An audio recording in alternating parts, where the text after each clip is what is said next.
Est-ce que, comme moi, vous adorez manger au restaurant au Havre, mais trouver la bonne adresse, c'est toujours un peu compliqué? Eh ben ça tombe bien, puisque cet épisode est sponsorisé par Épicule Le Havre. Épicule Le Havre, c'est le guide des bonnes tables havraises. Pas de hasard, pas de belles photos trompeuses. Chaque adresse est testée, validée et surtout cuisinée avec des produits frais. Du vrai, du local et du goût. Votre prochaine table coup de cœur est peut-être à 2 pas de chez vous. Retrouvez toutes leurs adresses sur Instagram, epicu.lehavre.food. Le lien vers la page est à retrouver dans la description de cet épisode.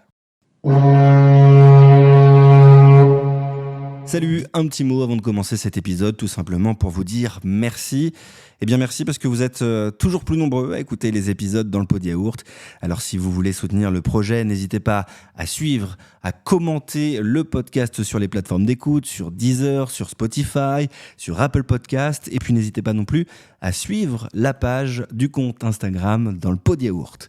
Sur ce, bonne écoute.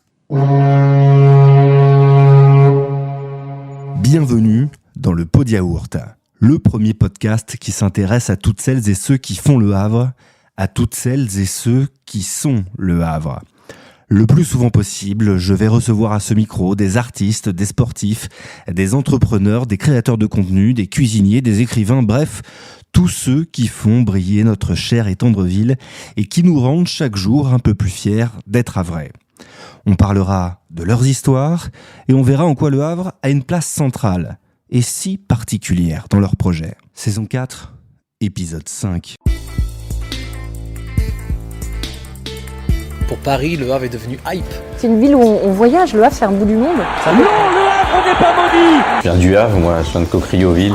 Faire entendre à tout le monde que Le Havre était une belle et grande ville. Le Havre. Little Bob, c'est The King. Un Havre de grâce. Je vais ramener la cage au Havre. Au Havre, les gens sont tous gentils. Ici, c'est Le Havre, en Normandie. Bonjour à tous et bienvenue pour ce nouvel épisode dans le pot de yaourt. Aujourd'hui, je reçois un profil que vous n'avez jamais encore entendu dans ce podcast. Ce profil, c'est celui d'enseignant diplômé de 2 masters, le premier en anglais, le second en enseignement des langues étrangères. Mon invité a exercé en collège, en lycée, à l'université et aussi, aujourd'hui, il est directeur de Sciences Po Le Havre. Je suis heureux de recevoir Michael Hochkorn. Salut Michael. Bonjour Pierre. J'ai tout bien dit dans cette intro. Le profil est plutôt bon. C'est cohérent en tout cas. C'est cohérent. Michael, on va briser la glace dès le début parce que toi et moi on se connaît depuis très longtemps. Je t'ai connu tout petit effectivement. Voilà, tu m'as connu tout petit, on se connaît depuis une trentaine d'années. Je le disais quand tu étais animateur de colonies de vacances du côté de Pierrefitte. Ça remonte déjà à cette époque-là. Voilà, tu étais déjà face à des jeunes. Finalement, c'est toujours le cas. Oui, c'est vrai. Voilà, ça te poursuit quoi. C'est un peu ce qui m'anime en fait. Ouais. Je reste convaincu. Je trouve un peu les racines de tout ce que j'ai fait par la suite dans l'éducation populaire, dans l'idée d'entrer en contact avec les jeunes, de leur, si possible, leur apporter quelque chose et de faire quelque chose qui a du sens collectivement. Donc, à l'époque, c'était l'idée d'être enseignant et de transmettre, c'était déjà ancré quelque part.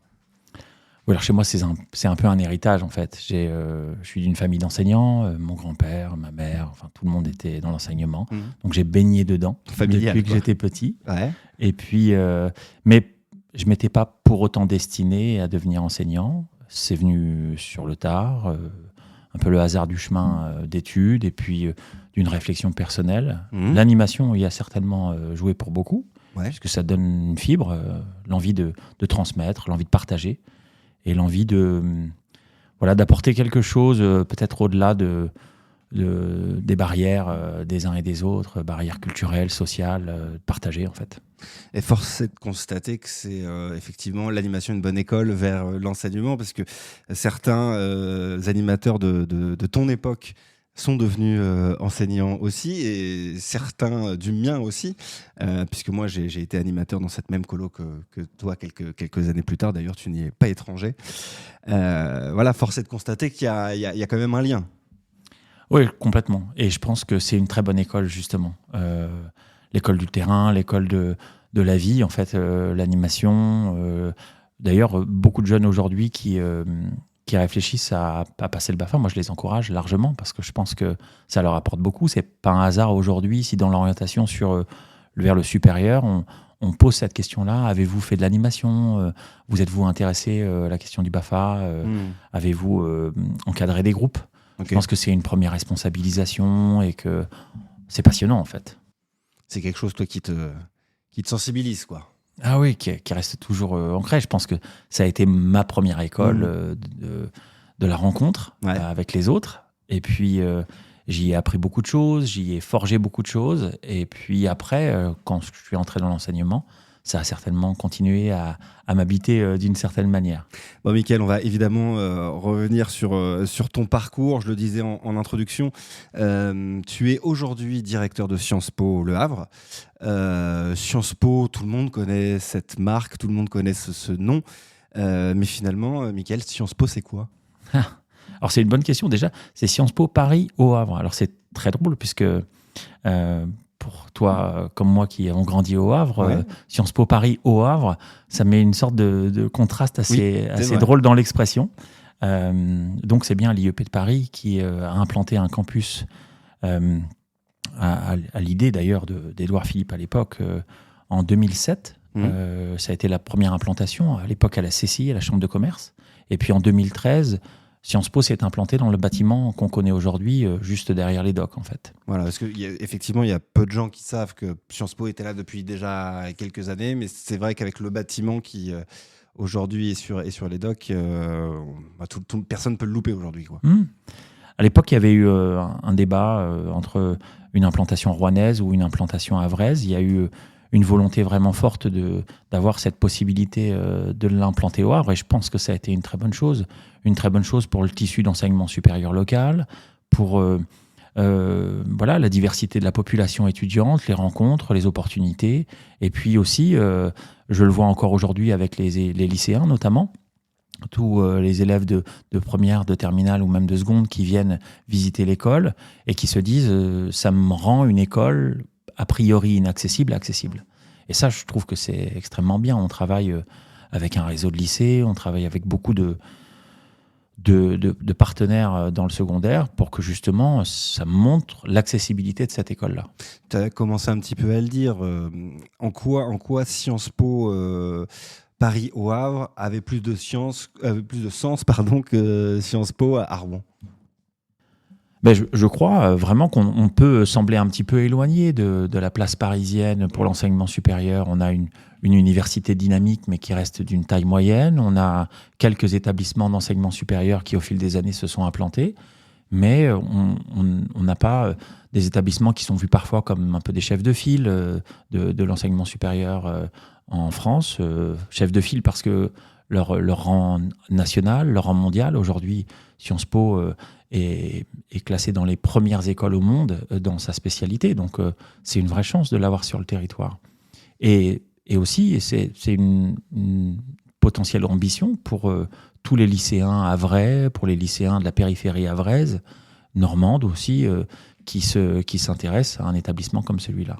Aujourd'hui, il y a beaucoup d'étudiants justement du tissu local qui sont intéressés par Sciences Po, qui viennent vous rencontrer, et puis même aujourd'hui sur le campus.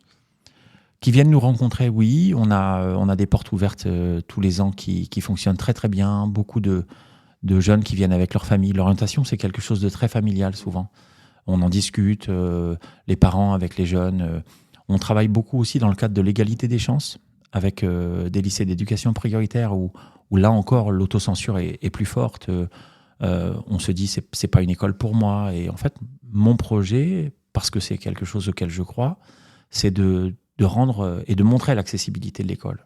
Quelqu'un qui est motivé, qui va travailler qui va vraiment se donner les moyens d'y arriver, va pouvoir entrer à Sciences Po, et même si parfois on accompagne des jeunes dans le projet d'aller à Sciences Po et que finalement ils n'iront pas, c'est des jeunes qui s'en sortiront très bien parce qu'ils se sont donné un but, ils ont travaillé pour ça, et ça paye toujours. Et tu comprends ce côté un peu inaccessible que certains étudiants peuvent avoir dans leur tête, parce que je te le disais tout à l'heure, Sciences Po, tout le monde connaît ce nom. Voilà, effectivement, ton but, tu le disais, c'est peut-être un peu de démystifier le nom, la marque, pour dire qu'effectivement tout est possible. Tu comprends des fois dans la tête de certains étudiants qui peuvent se dire voilà, c'est pas pour moi? Je le comprends, et c'est factuel, en fait. Les chiffres parlent d'eux-mêmes. C'est vrai qu'on a énormément de candidats, un nombre de places important, mais quand même limité. Je comprends qu'un jeune puisse se dire je n'y arriverai pas, je n'y aurai pas ma place, ou ça ne me correspond pas. C'est plein de barrières. Je le disais tout à l'heure, les barrières sont nombreuses, elles sont sociales, culturelles, et elles sont entretenues aussi parce que par tout ce que l'on entend, tu le disais, on est beaucoup dans la presse. Dès qu'il se passe quelque chose à Sciences Po, tout de suite, c'est répercuté dans tous les journaux, dans tous les médias, quels qu'ils soient. Et puis, tout le monde le sait, oh là là, et se panique. On a des appels inquiets, des parents, de plein de manières. Ça s'entend et ça se voit. Pour autant, ça reste une école qui a un vrai projet, une véritable ambition d'accueil, de valorisation, de promotion de tout un chacun. Et je le disais, la priorité donnée à l'égalité des chances fait qu'en réalité, c'est une école qui accueille très très large. Et tout le monde peut avoir sa place. C'est un projet, c'est quelque chose qui se construit, parfois sur 2, sur 3 ans, pour que l'école soit accessible et que la procédure d'admission soit réussie.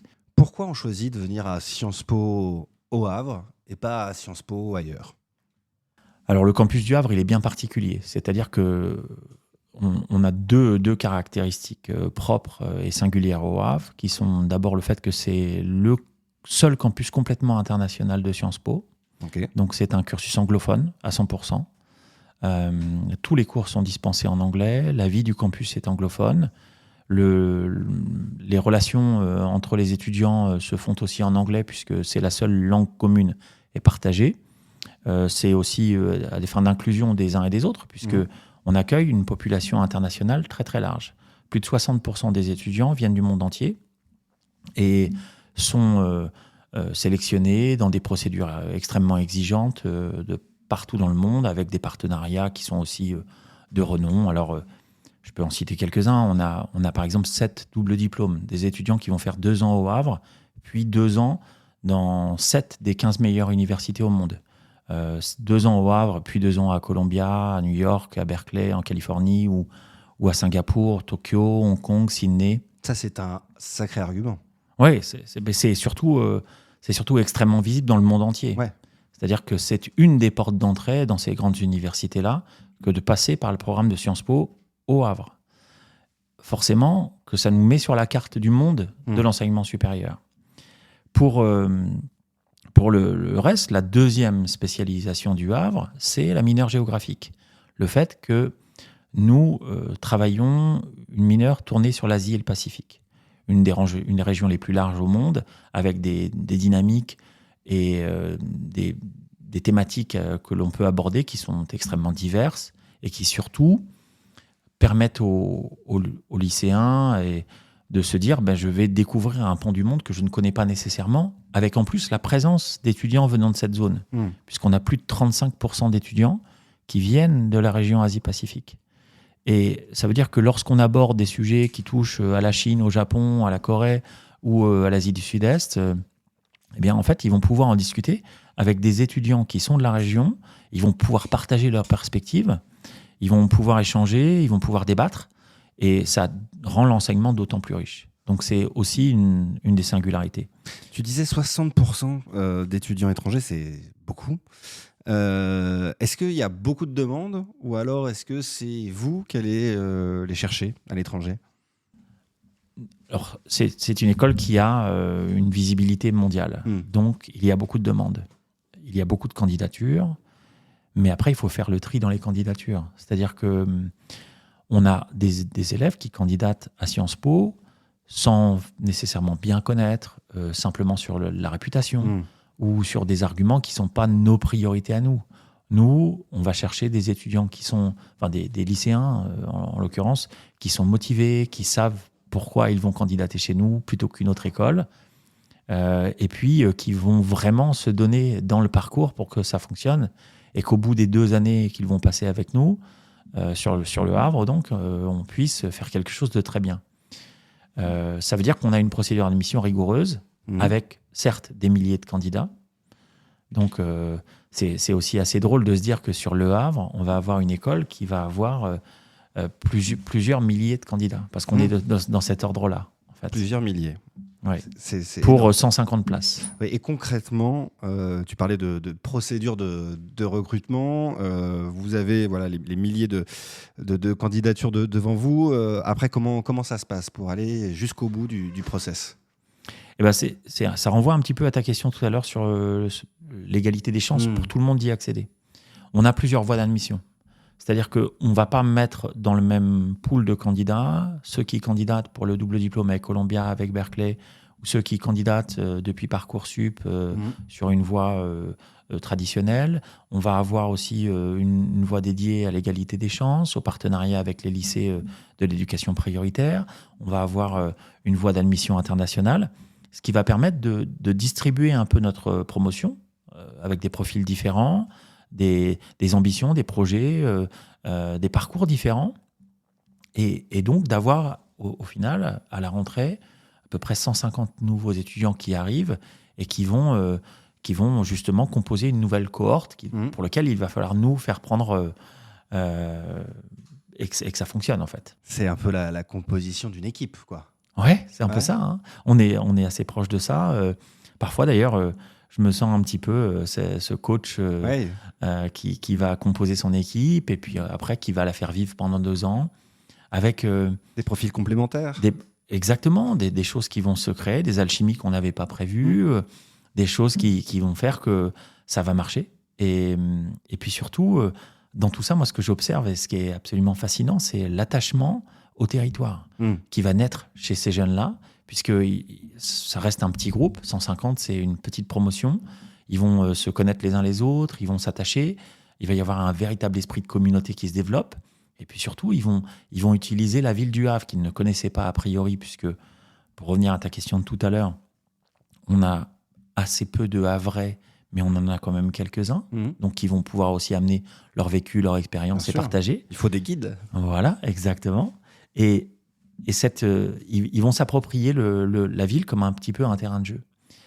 Et ils vont pouvoir y expérimenter des choses. On travaille avec un tissu associatif extrêmement fort. Tous nos étudiants doivent faire un parcours civique. C'est-à-dire qu'ils doivent donner en première année et en deuxième année du volontariat, du bénévolat auprès du monde associatif. Okay. On travaille avec 110 associations du territoire havrais sur lesquelles on a tous nos étudiants, donc les 350 des deux années, des 2 promotions, qui vont faire des stages, de l'engagement, du volontariat, qui vont travailler auprès des publics scolaires, auprès des publics dans divers types de besoins, en solidarité, en accompagnement sur des sujets graves comme contre les violences faites aux femmes, sur des sujets de genre, sur des sujets de solidarité auprès des Restos du Cœur ou d'autres partenaires, sur des questions d'environnement. C'est important pour toi, pour une école comme Sciences Po, justement, de mettre ce genre de choses en place, d'inciter justement les étudiants à donner un peu de leur temps?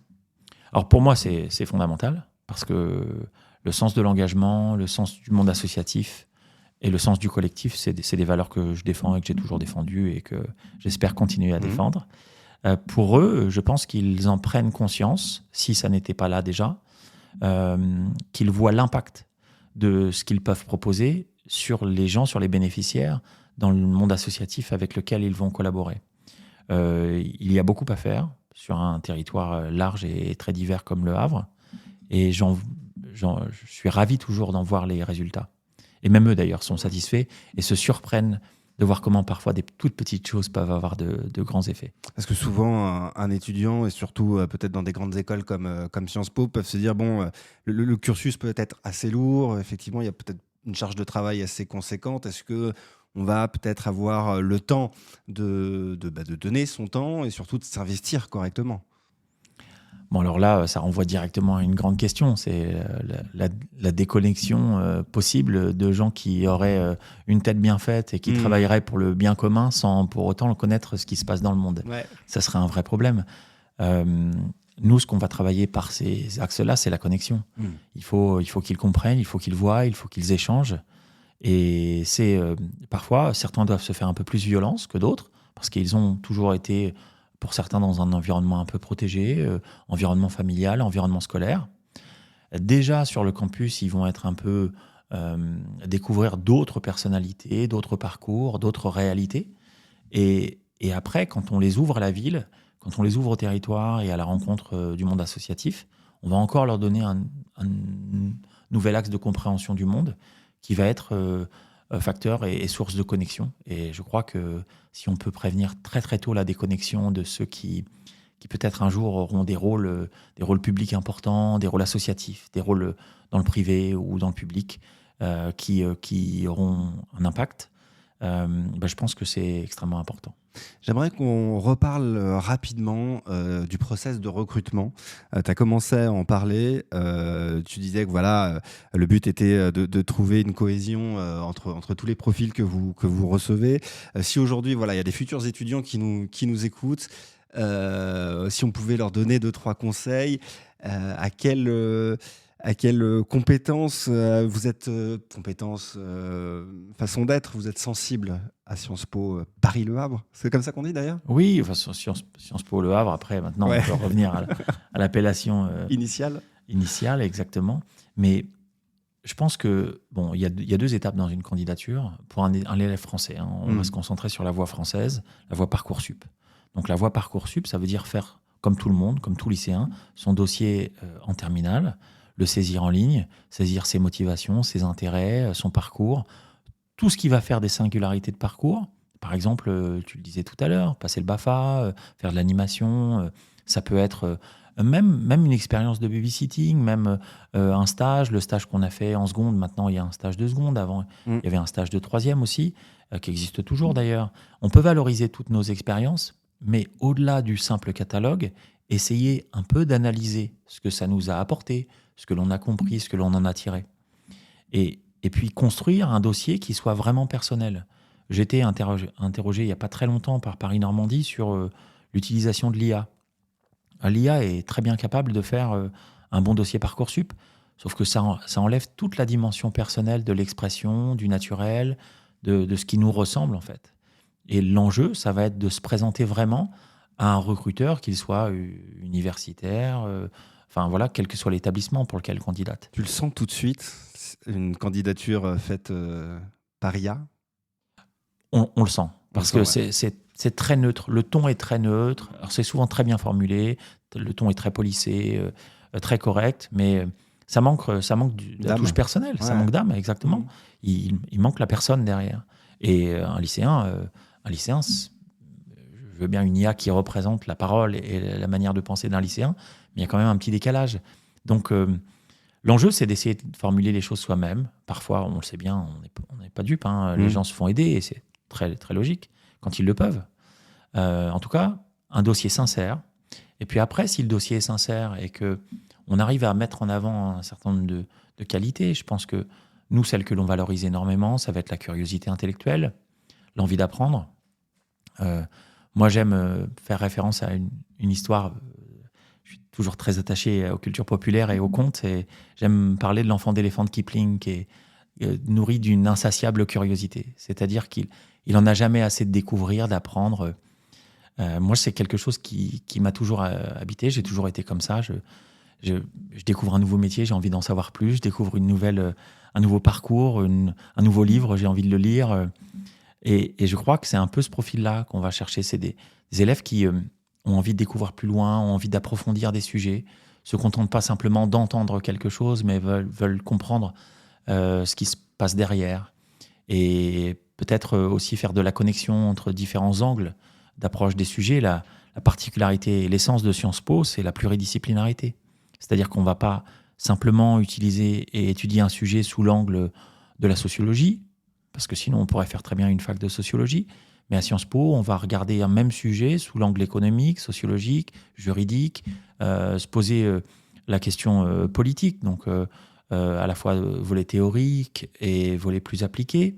On va regarder, on va remettre en perspective dans un contexte historique, et il faut avoir cette multiple curiosité. Si c'est pas ça nous correspond pas, c'est peut-être que Sciences Po ne correspond pas. Au-delà du nom, de la marque et du prestige du diplôme, si on n'a pas cet intérêt-là, peut-être que le parcours ne conviendra pas. ou qu'à un moment donné, on va avoir trop de doutes ou une sorte de saturation qui fera qu'on n'ira pas au bout. Donc, moi, le choix que je dois faire, il est aussi responsable, puisque je dois aussi me dire, j'ai face à moi un jeune qui est motivé, qui est curieux, qui visiblement a envie de comprendre beaucoup de choses. Et peut-être que ce jeune-là, je pourrais l'amener au bout du cycle d'études, ce qui est mon objectif. Si je comprends bien, il n'y a pas de profil type. Il n'y a pas de. Je ne sais pas si vous établissez des critères. Il faut absolument qu'il ait ça, pour pouvoir rentrer chez nous. Il n'y a pas de profil type, mais on va être quand même assez réaliste que, en termes scolaires, souvent les élèves que l'on recrute sont de très bons élèves. Enfin, même, c'est tous de très bons élèves. C'est-à-dire c'est des élèves qui ont apprécié l'école, qui y ont travaillé et qui ont bien réussi. C'est une réalité. Les chiffres, là encore, sont clairs. On sait bien qu'on a plutôt, dans les élèves, même si au moment où on les recrute, ils n'ont pas encore eu leur résultat de bac ou autre, on sait que c'est des élèves qui vont bien réussir scolairement au lycée. Mais ça ne suffit pas. Encore une fois, les résultats, c'est une étape. Le résultat du bac de français qui est important pour nous aussi, parce qu'il faut savoir écrire, parler, et puis pouvoir s'exprimer très correctement. Eh bien, ça va être des critères, mais ce ne sont pas les seuls critères. On travaille sur beaucoup d'autres formes de compétences, compétences sociales, la capacité à démontrer cet intérêt, cette curiosité et autres. Donc, il n'y a pas un profil type, mais il y a un ensemble de petites choses qui font qu'à un moment donné, on a une belle rencontre et ça marche. Tu parlais des résultats scolaires qui étaient un critère très important pour entrer à Sciences Po. Est-ce qu'il peut vous arriver de faire des paris sur un élève qui est pas forcément brillant scolairement parlant, mais qui, dans la rencontre, est intéressant. Tu parlais de cette curiosité nécessaire. Voilà. Est-ce que ça peut des fois arriver qu'un recrutement se fasse avec des résultats scolaires pas forcément très au top? Alors, pas forcément au top, je pense pas honnêtement que ça passerait. En revanche, qu'il y ait eu des accidents de parcours, ça arrive très souvent. L'accident de parcours, d'abord ça s'explique dans un dossier, et Parcoursup est fait pour ça aussi, pour expliquer ce qui fait qu'à un moment donné, on a fléchi dans nos résultats, on a fléchi dans notre engagement, dans notre travail. Ça peut être aussi quelque chose de très personnel dans le dossier Parcoursup. Ça peut être aussi des questions de santé, des questions personnelles, un problème familial. Enfin, il peut y avoir plein de choses qui fait qu'un parcours, c'est pas une ligne droite. L'appétence pour le travail, la capacité à s'investir dans le lycée, se donner des clés pour réussir, ça, ce sont des éléments importants. Donc oui, il peut y avoir eu des accidents. Globalement, on a plutôt des bilans scolaires qui sont quand même plutôt bons à très bons. Mais encore une fois, il peut y avoir eu des accidents de parcours. Et ça, c'est important, je pense, de laisser la place à ça. Ou même une discipline qui soit un peu plus fragile. Certains n'ont pas trouvé tout de suite l'intérêt à telle ou telle discipline, ont laissé un peu de côté. Il ne faudrait pas que ça les pénalise complètement s'ils restent par ailleurs et solides et plutôt prometteurs. On n'a pas évoqué du tout le fait que Sciences Po, c'est aussi... il y a le travail, mais pour que le travail fonctionne bien, il faut qu'il y ait aussi l'aération dans le quotidien, et ça passe aussi beaucoup par la vie étudiante. On a une vie étudiante extrêmement foisonnante d'activités, qui est stimulante aussi de plein de manières. C'est-à-dire, pour toi, c'est important de proposer à tes étudiants quelque chose hors de l'établissement, quoi. Alors, je dirais pas je propose des choses. Il y a un BDE. Je leur laisse l'autonomie pour proposer beaucoup, et ils sont extrêmement créatifs. On a ces étudiants qui développent une curiosité, je le disais, dans le travail, dans les attitudes intellectuelles, dans le nombre de sujets qu'on peut étudier, dans la manière d'approcher les contenus. Mais ils sont aussi extrêmement curieux dans le domaine artistique, dans le domaine culturel, dans les intérêts sportifs, dans l'événementiel, dans plein de choses. Et on leur donne les clés pour pouvoir réussir ça aussi. Parce qu'en fait, un bon équilibre, On dit souvent un esprit sain dans un corps sain, mais c'est un petit peu les deux qui font que... L'équilibre perso, exactement. études, je vais dire perso pro, mais pas encore, perso études, c'est important. Et quels exemples tu pourrais nous donner d'activités hors cadre scolaire que pratiquent aujourd'hui les étudiants de Sciences Po Le Havre? Alors, on a près de 55 clubs différents. Ouais. Donc, sur à peine 300 élèves, c'est pas mal déjà. Et ça va me donner beaucoup de choses qui vont être tournées sur la danse, sur la musique, par exemple, on va avoir tous les ans, ils montent une grande comédie musicale qui va se jouer salle François 1er traditionnellement et qui est toujours un bel événement. On a des modélisations parlementaires qui sont des jeux plus politiques, mais qui sont intéressantes, où on va débattre de questions sociétales et environnementales et autres. On a aussi des grands événements culturels qui sont liés aux différentes grandes fêtes asiatiques aussi, puisque c'est attaché à notre cursus. Donc, on va célébrer la fête indienne des Lumières, Diwali. On va aussi fêter le Nouvel An lunaire pour tout un ensemble de pays de l'Asie de l'Est pour lesquels c'est important. Par ailleurs, ça va être... là, cette année, on va accueillir sur Le Havre un grand événement que sont les grandes Olympiades de tous les campus de Sciences Po, Oui. qui va se tenir... C'est au Havre? Ça va se tenir cette année au Havre. Ok. Voilà, mi-mai. Donc, on va accueillir plus de 1000 étudiants sur la ville. Alors, c'est un vrai défi logistique Oui, pour bien loger sûr. tout le monde. Pendant combien de temps? Pendant presque 4 jours. Ah oui. Et ils vont s'affronter de façon très amicale dans des joutes sportives. Donc ça va être, Très amical, plus ou moins. ça reste des étudiants, Voilà. donc voilà, ils veulent quand même gagner. Évidemment, hein. évidemment. Voilà, et sur les terres du Havre, les matchs de rugby ou les matchs de foot auront forcément une signification bien particulière. Évidemment. Et puis nos étudiants sont ciel et marine à fond, donc ça va Très forcément très bien, ça me rassure. leur porter des couleurs chanceuses. Tout le monde peut venir assister aux rencontres? Alors, il va y avoir des événements qui vont être sur des terrains municipaux. On va jouer un peu aux quatre coins de la ville, puisque les terrains sportifs au Havre, c'est une denrée rare. Ils sont très mobilisés, tant mieux. Ouais. On a énormément d'équipes, il y a énormément de clubs. Donc, on va être un petit peu sur tous les terrains de la ville. Et puis, je pense que ces 1000 étudiants seront visibles aussi dans leur déplacement en ville, dans différentes manifestations qu'ils vont pouvoir faire, et ça sera très festif. Donc c'est chouette. Et les dates, c'est quand? Ça va être 18, 19 et 20 mai.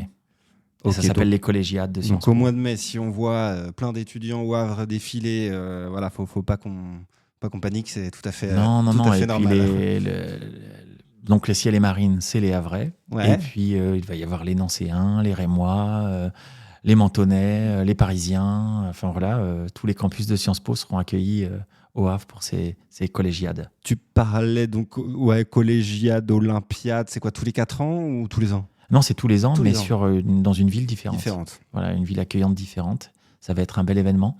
Il y a la dimension. Alors nous, notre dimension, là où on risque encore une fois de faire fureur, c'est sur les dimensions artistiques. On a de très bons musiciens, on a de très bons... On est souvent très fort sur la danse. Voilà, donc c'est nos points de force, le théâtre, la poésie. Et puis aussi le cheerleading, donc démonstration un peu sportive et gymnique. Voilà. Et sur le sport, l'année dernière, on a eu de très beaux résultats en basket, en foot féminin, foot masculin aussi. On avait fini 2e. Donc, on espère cette année défendre nos couleurs largement. Eh bien, on viendra voir ça avec grand plaisir. Mickaël, on a beaucoup parlé de Sciences Po, de ce qu'était cette école. J'aimerais qu'on parle un peu de toi aussi. Toi, le directeur de Sciences Po, tu es directeur depuis quelques 4 années, 4 ans maintenant. Comment on devient directeur de Sciences Po? Est-ce qu'on propose? Est-ce qu'on postule? Comment ça se passe? Moi, j'ai un parcours très local. Hein. J'ai fait mon lycée à Schumann. Moi, j'ai grandi au Havre et en périphérie. Voilà, toute mon enfance, elle s'est faite ici. Donc, Tu connais bien le territoire. je connais bien le territoire. Voilà, ma mère était enseignante à Applemont. On vivait à Cocrioville à l'époque. Donc, je suis très attaché à cette ville et à ses quartiers aussi. J'ai ensuite voilà, j'ai fait mon parcours comme beaucoup, études, ainsi de suite. Et puis, quand j'ai commencé à me destiner vers l'enseignement, en plus de toute l'animation que j'ai pu faire, on en a parlé tout à l'heure, j'ai commencé à enseigner à Bléville, un collège qui reste très important pour moi, le collège Claude Bernard, là où j'ai commencé ma carrière. Puis après, je me suis diversifié, j'ai fait pas mal de choses. En anglais, tu enseignais l'anglais? Alors, j'enseignais l'anglais. J'avais aussi... j'étais un peu partagé entre travailler... Enfin, un professeur des écoles, puisque j'avais aussi été reçu au concours, donc j'aurais pu travailler en école primaire, mais finalement, ça s'est orienté sur collège-lycée. J'ai commencé, en fait, à Claude Bernard et puis au lycée Porte-Océane, à l'époque. Puis après, j'ai travaillé dans pas mal d'établissements, dans le secondaire. Je n'avais pas un poste fixe. Ça m'a amené à découvrir beaucoup de collèges, à rencontrer beaucoup de collègues, beaucoup d'environnements, d'établissements et de publics aussi, un peu dans tous les coins du Havre. Ça, c'était plutôt chouette. Et j'ai poursuivi assez rapidement. J'ai eu une opportunité. Je suis entré à l'université, mais en même temps, j'ai pu enseigner dans d'autres établissements du supérieur. Le professeur qui m'avait donné envie de faire de l'anglais, qui était mon professeur de lycée à Schumann, m'a invité à enseigner en prépa au lycée François 1er. Ça a été une super expérience. Puis j'ai enseigné à l'INSA aussi, où j'avais été très bien accueilli, où c'était passionnant. Enfin voilà, j'ai fait pas mal de choses et j'ai continué mon chemin à l'université avec une appétence particulière pour les relations internationales universitaires. C'est-à-dire la manière dont l'université du Havre, à l'époque, accueillait des étudiants internationaux de partout. Et puis, en même temps... ça sent les voyages. Envoyer des étudiants partout dans le monde. Oui, alors effectivement, ça sent le voyage. Ça sent aussi la diversité culturelle, quelque chose qui est très important chez moi, la rencontre culturelle. Et puis... l'université du Havre a toujours été assez exceptionnelle dans le domaine, puisque c'était une université qui se distinguait sur le territoire national comme celle accueillant le plus d'étudiants internationaux après Grenoble, avec des étudiants qui venaient pour beaucoup d'Afrique de l'Ouest, d'Afrique du Nord, d'Asie aussi, d'autres endroits dans le monde, mais surtout on avait une population étudiante qui était à plus de 15% d'étudiants du monde entier, ce qui l'a placé tout en haut du tableau, et surtout faisait qu'on avait une communauté étudiante très diverse. J'ai passé un certain nombre d'années à encourager ça, à développer ça, à travailler avec pas mal d'équipes, à justement continuer à signer des accords, rencontrer des nouveaux partenaires, étendre les partenariats. Effectivement, ça a été pour moi l'occasion de découvrir pas mal le monde, d'avoir des belles rencontres et des beaux chocs culturels à la perspective d'aller rencontrer de nouvelles universités, de nouvelles équipes avec lesquelles on créerait des partenariats.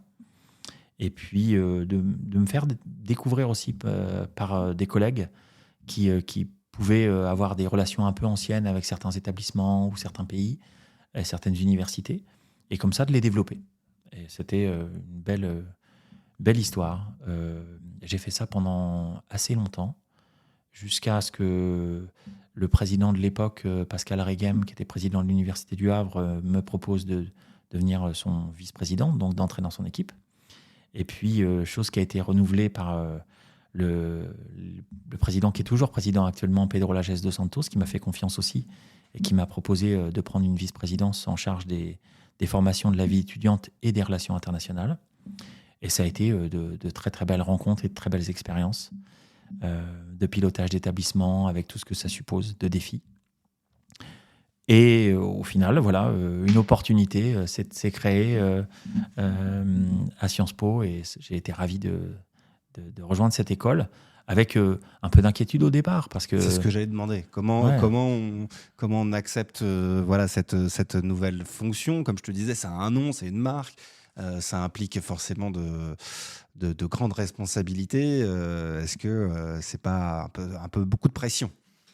Au départ, je me suis dit, est-ce que je vais être bien accueilli? Est-ce que je peux pas être un peu trop provincial, justement, pour une école comme celle-là, avec son projet et le fait que c'était un peu lointain, Le Havre, même si on était implanté, ça semblait un peu irréaliste presque pour moi. Et puis finalement, j'ai été extrêmement agréablement surpris de l'accueil qu'on m'y a fait. Un accueil très humain, avec des valeurs qui sont similaires aux miennes, qui ont pu m'être partagées. Et ça a fonctionné. Et depuis, ça continue de se développer. Et il y a toujours ce climat extrêmement positif qui m'anime. C'est une petite équipe, Sciences Po Le Havre.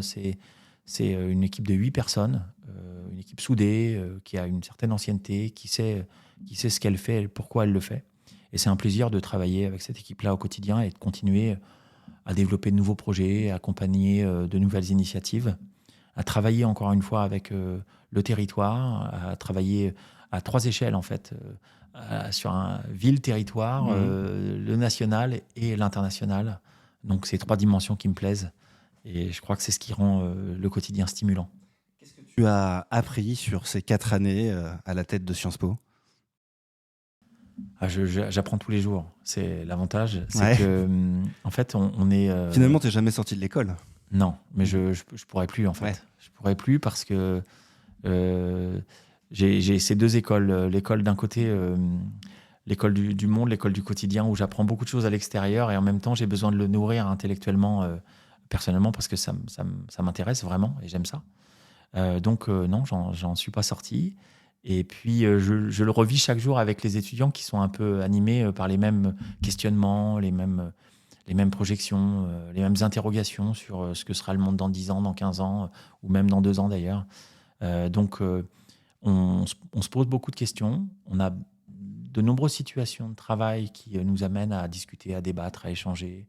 C'est encore une fois la chance de travailler sur des petites cohortes. C'est vraiment une chance exceptionnelle. Donc, le défi ne s'arrête pas. Il y a encore beaucoup à faire. Qu'est-ce que j'ai appris pour essayer de répondre quand même à ta question ? Je crois que j'y ai encore une fois trouvé beaucoup d'humilité et devant tout ce qu'on pourrait se dire que justement on pourrait savoir apprendre et mieux comprendre, on est si petit que ça peut être que collectivement qu'on arrive à faire quelque chose. Et qu'est-ce que tu aimes particulièrement dans ce métier que tu exerces maintenant depuis 4 ans ? Toujours un peu les mêmes choses, les rencontres, le partage, la transmission. La transmission, c'est une valeur que j'ai toujours eue. Je pense que là encore, c'est un héritage. Donc, je parlais de ma mère qui était enseignante. Mon père était ouvrier, électricien, technicien. Et d'abord, il avait commencé sur des métiers de bouche. Donc, finalement, ils m'ont transmis des valeurs de partage et j'ai envie de continuer à être dans cette logique de transmission. J'essaye, du moins, de l'être. Et le sens du collectif, je pense que c'est quelque chose que j'ai toujours aimé et pour lequel il y a beaucoup à faire encore. Qu'est-ce que tu as mis en place depuis que tu es arrivé ? Quelle a été la patte Michael Hochkorn depuis 4 ans ? Quels sont les sujets qui te tiennent à cœur ? Alors, je crois qu'on a beaucoup accentué encore le développement partenariat associatif. J'y tiens beaucoup. C'est une forme d'ancrage dans le territoire. On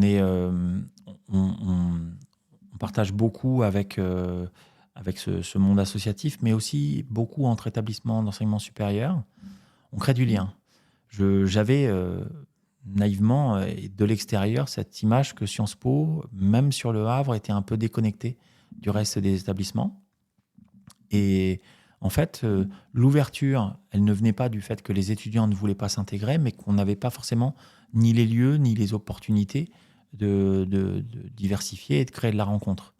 On a beaucoup travaillé collectivement avec les autres dirigeants d'établissements d'enseignement supérieur à ce qu'il y ait des interfaces, des moments de rencontre, de partage, d'échange.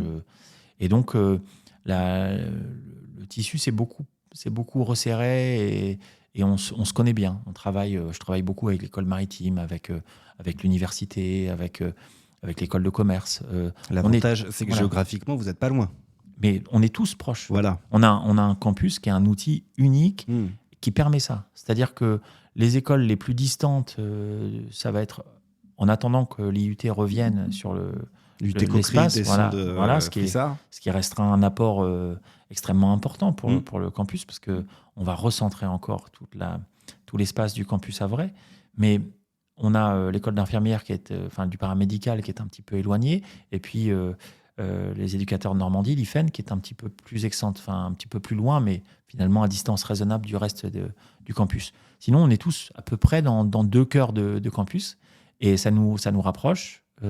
Ça nous permet de travailler en collectif sur des dimensions importantes, l'environnement, la vie étudiante, la santé des étudiants, les questions des précarités, les questions de l'alimentation, du logement.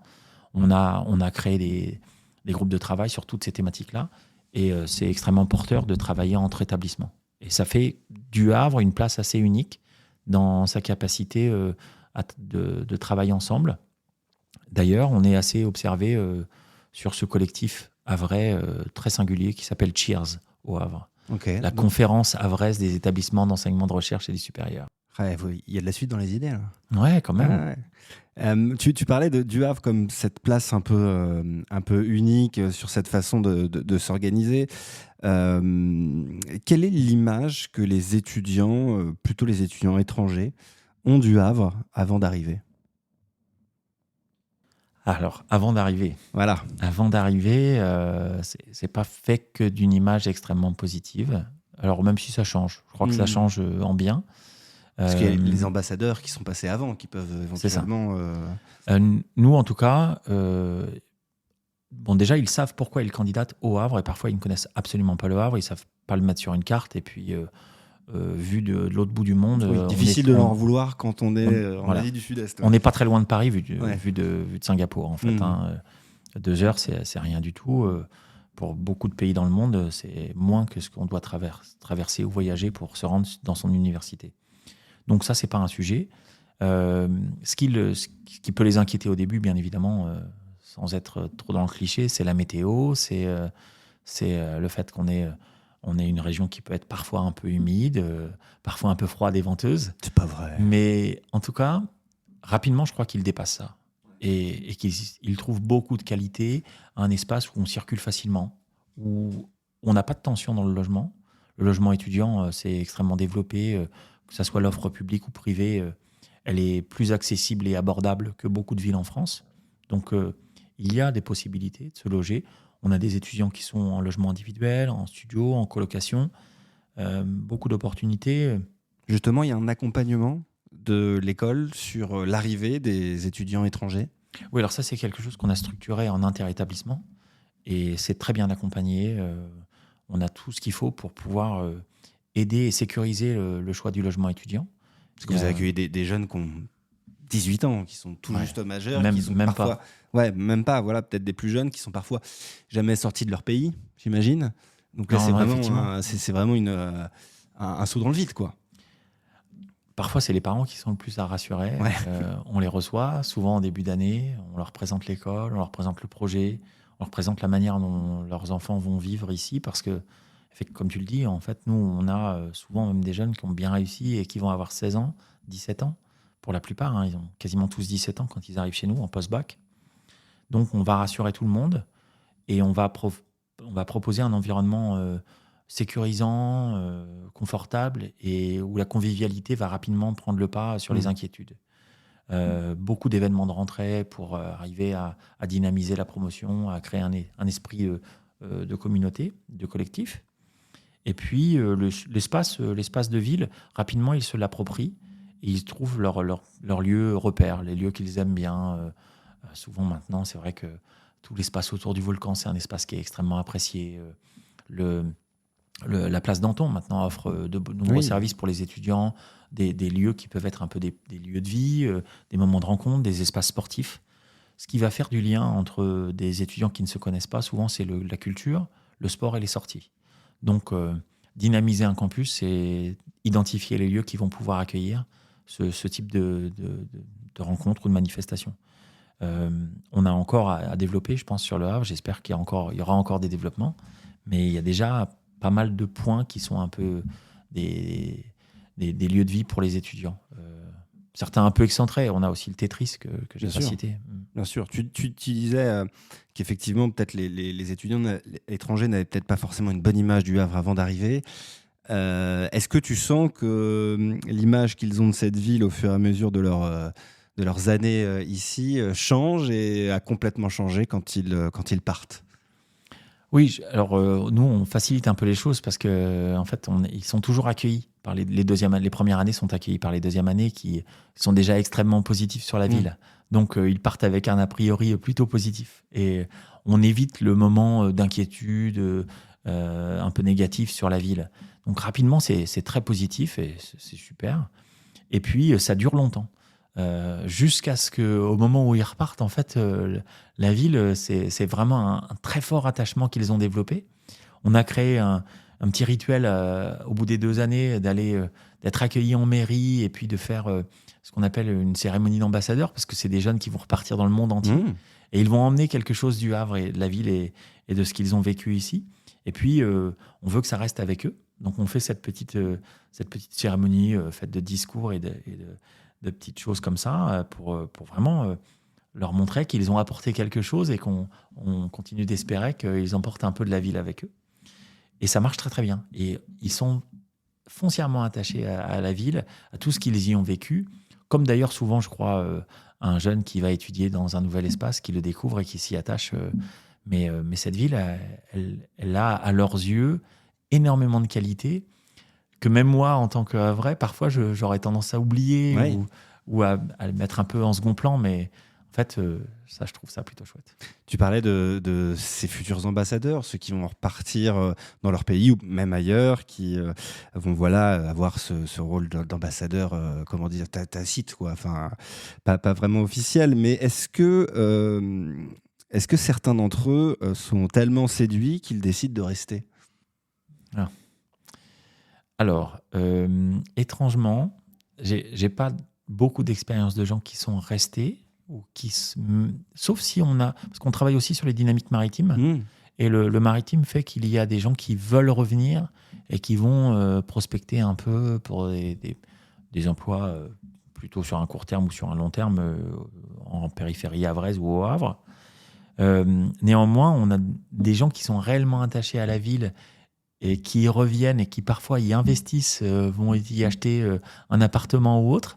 On a plusieurs exemples d'anciens étudiants qui ont acheté un appartement au Havre parce que ça leur fait soit un pied-à-terre, soit une occasion de passage et surtout un lien avec la ville.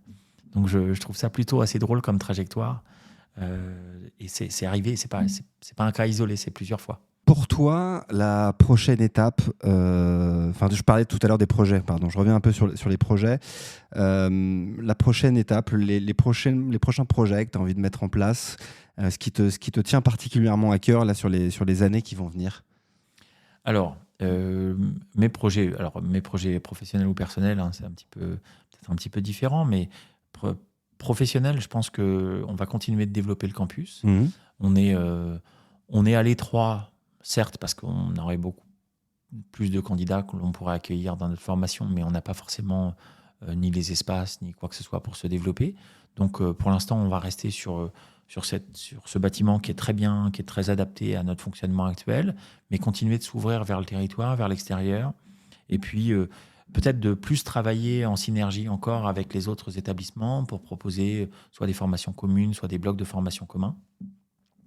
Ça peut être un projet de développement, continuer à faire vivre la vie étudiante sur le Havre et puis les dynamiques de rencontres avec les lycéens et surtout apporter à l'importance d'une curiosité intellectuelle pour tous, partagée, encore une fois, par-delà les barrières, les frontières et puis tout ce qui pourrait être bloquant. C'est-à-dire... on entretient beaucoup sur la culture du débat, on associe des lycées à des opérations de modélisation parlementaire ou de débat ou autres qui font grandir la connaissance civique et citoyenne. Et je pense que là, on a clairement un rôle parce qu'on a des jeunes de 17-18 ans qui sont déjà très engagés dans ces questions-là et qui peuvent partager avec d'autres jeunes qui peut-être se posent plus de questions, manquent d'assurance ou ne savent pas trop par quel bout prendre les choses. Donc ça... on a, à mon avis, un rôle dans la ville qui peut continuer à avancer de cet aspect-là.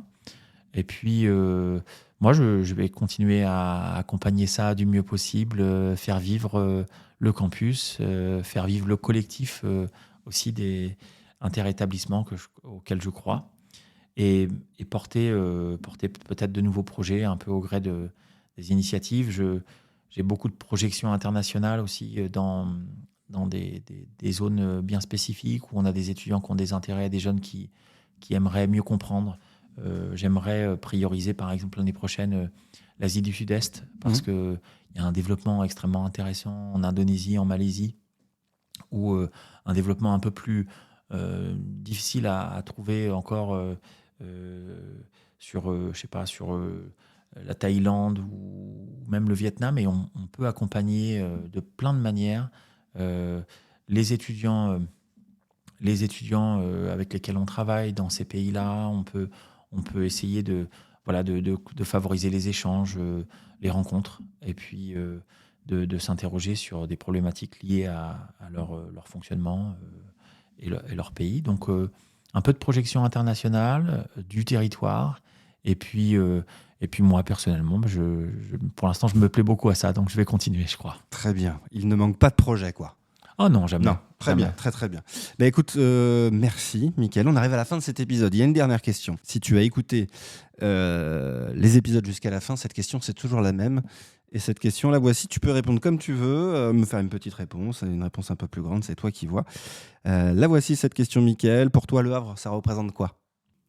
Le Havre, c'est une ville que j'aime d'abord. C'est une ville qui, dans son essence, est pour moi maritime, est un terrain de jeu fantastique et un terrain de développement et un lieu de rencontre.